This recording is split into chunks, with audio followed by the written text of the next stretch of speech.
Le scandale sanitaire aux abords de l'université de Douala est intolérable et nécessite une attention immédiate. Un amas de déchets s'étend sur près de 10 mètres le long de la route attenante à l'entrée secondaire du campus 1 d'Ange Raphaël, diffusant une odeur nauséabonde et constituant un danger permanent pour la santé des étudiants et des riverains. Non mais c'est juste incroyable, un amas de déchets d'une telle envergure à proximité d'un temple du savoir où des milliers de chercheurs et d'étudiants se rendent quotidiennement pour acquérir des connaissances et contribuer au développement de la société. Comment peut-on être arrivé à un tel degré de bassesse? Comment peut-on tolérer une situation pareille qui porte non seulement atteinte à la santé et à l'environnement, mais également au respect de l'institution universitaire et de la communauté estudiantine tout entière? Vous l'aurez deviné, les conséquences de cette situation sont graves et multiples. Les étudiants et les riverains sont exposés à des risques sanitaires importants, notamment la propagation de maladies infectieuses et la contamination de l'air et de l'eau. De plus, le trottoir jadis conçu pour les piétons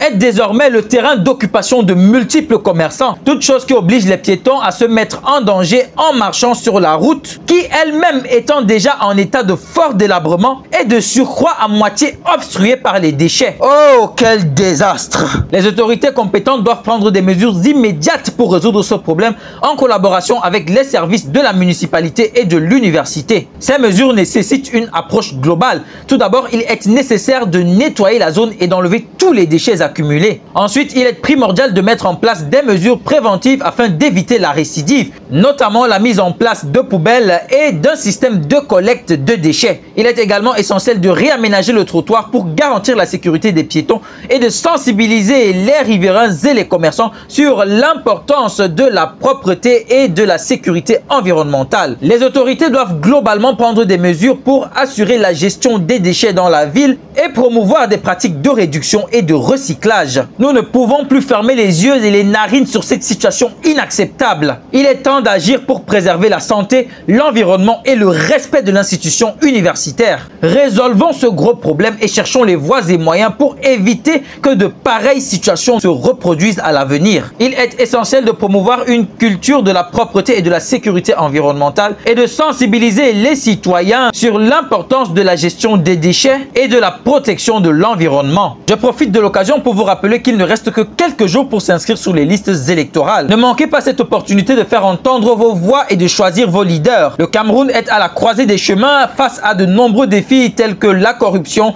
la pauvreté, les détournements de fonds publics faramineux, l'injustice, etc.